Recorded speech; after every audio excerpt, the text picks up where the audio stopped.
How's it going, everyone? Nyzam45 here with some more Star Trek Online. Alright, so today we are playing Battle at the Binary Stars Featured TFO. This is the first one. There was no video last week because someone on Reddit said that the in-game calendar said it was supposed to be last week. And then it came out this week. Shut up, cat! I'm making a video, don't you see?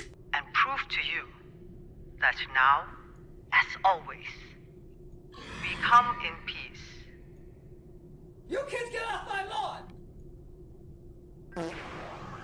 They shot a fart torpedo, kill them all! Okay, so, if you haven't watched Discovery, this is based off the Battle at the Binary Stars, which, I mean, actually, really everyone should probably know at this point. This was actually in the first 2 episodes that were completely free on television, before the show was, you know, all behind a paywall and stuff. So, you know, most people who've seen the first 2 episodes have seen this particular clip. It was at the end of episode 1 and the beginning of episode 2 of season 1 of Discovery.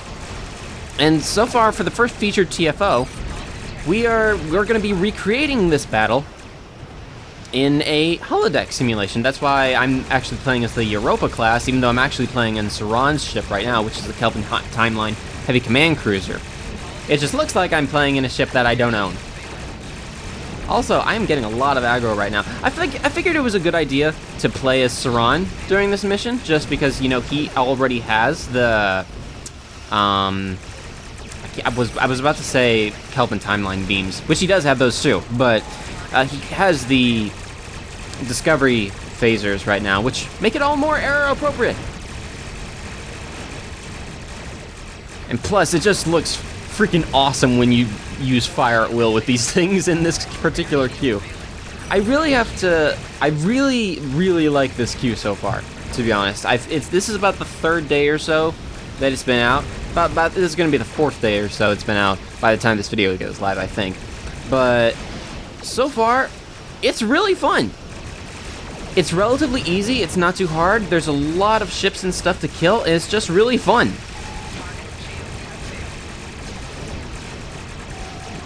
And it's pretty easy, too. I say that as I'm dying. I don't really know what I'm shooting at right now. I'm just spamming the spacebar. Okay, so that first...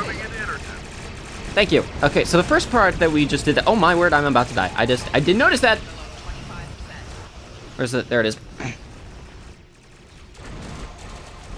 What the... Shinzu, what are you doing all the way over here? Also, the Shinzu's not losing any hull despite being fired on by 3 ships. Okay, cool. Why not? Anyway, the first part of that queue there, first part of the TFO, was to protect the Shinzu, which is right over there, with the big glowing shield over there. It doesn't look like it's lost a single ounce of hull, though, which is fascinating. Now, though, we need to continue to defend the Shinzu as they assist the the other ship that was not readily known in the episode, I think, maybe? I don't actually know what ship that is, but, you know, why not? So the first, like, 4 minutes of the queue, honestly, are pretty easy. It's just go around, kill everything, make sure that that ship doesn't die. I mean, it doesn't matter if it dies, because, you know, spoilers, it does. But anyway, just, you know, it's for bonus points and stuff. It's also really kind of neat that we get to use the holo emitters for the era-appropriate ships during the mission, you know? Since I'm playing as the Europa class right now, but like I said earlier, I'm still playing as the Kelvin Timeline Heavy Command Cruiser. It's just kind of neat. That's not really something that any other queue has done that I can think of that we've had so far. Also, it does this.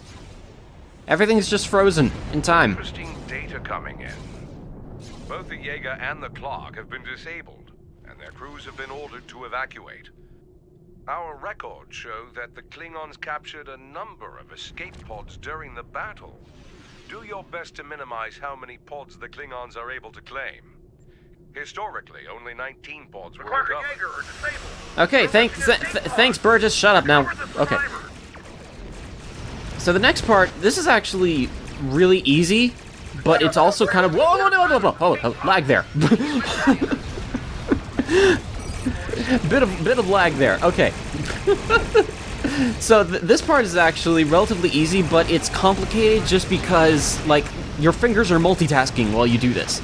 So pretty much you just need to stand in these designated areas. Yes, you stand as your starship. Anyway, and just shoot everything that you see while also spamming the F button to collect escape pods. So this is pretty much during the part of the battle in the shows when everyone was pretty much dying just by being one-shot by the Klingons. And so the escape pods were flying out and all that kind of fun stuff. And so this is, just like there, I was too busy spamming the space bar to even recognize that I was supposed to continue to collect the pods right there.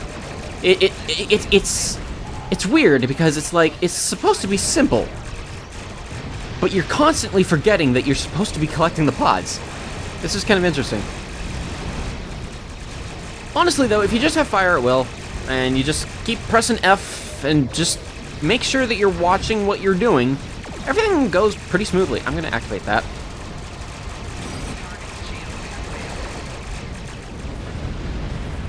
Didn't really need to activate that. Okay, so there are actually multiple areas that you need to get the ships from.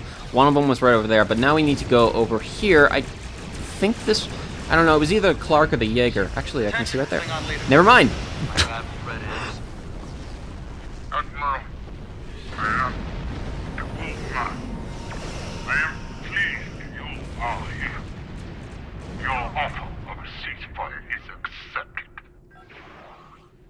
Good. Because for fighting, we're not talking. Prepare to receive my envoy.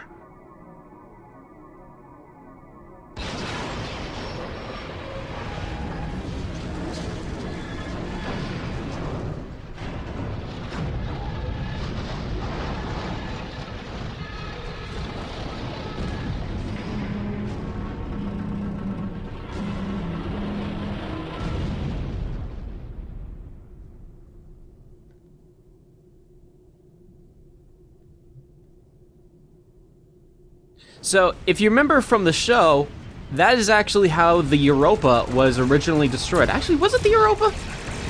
I don't remember. I know that's the class of the ship, but I don't remember if that was actually the name of the actual ship that Admiral Arrington was on. I don't know.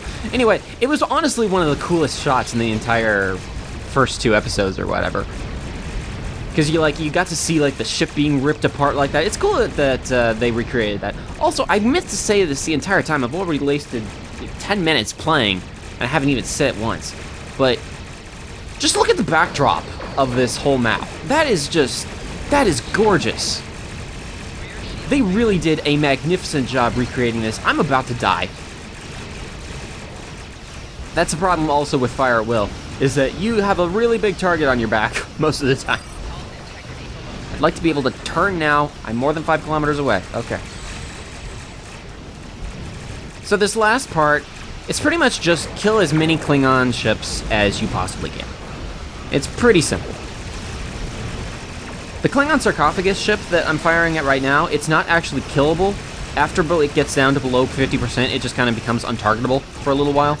I do like to make sure that a gravity well and a, what is this, recursive, entropic cascade is attacked on it, because it'll continue to use the abilities, be affected by the abilities, even though that it's no longer targetable itself.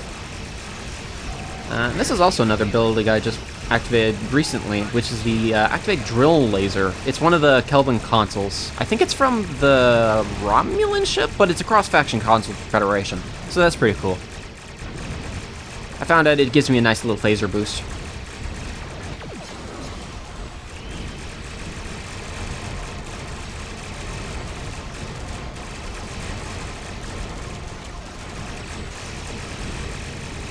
And I think as soon as we hit 80 ships killed, that will be it, or the timer runs out. I've never really noticed which. It seems to cut off early for me. But we'll find out soon. I'll just activate some abilities here. Activate that thing again. Oh yeah, lockbox. Exactly what I wanted. That on you. Ah! What you call your most remote borders. I call too close to Klingon territory. You only live now to serve as witnesses of Klingon supremacy. my herald. We do not desire to know you, but you will know our great houses, standing as one under Kalish, reborn in me. Tacoma! I think we've seen enough for now. Not the greatest moment for either the Federation or the Empire, but we've come a long way since that fateful day. Thank you for your participation. If you wish to attempt the simulation again, feel free. Our research teams will be happy to have more data to analyze on the battle.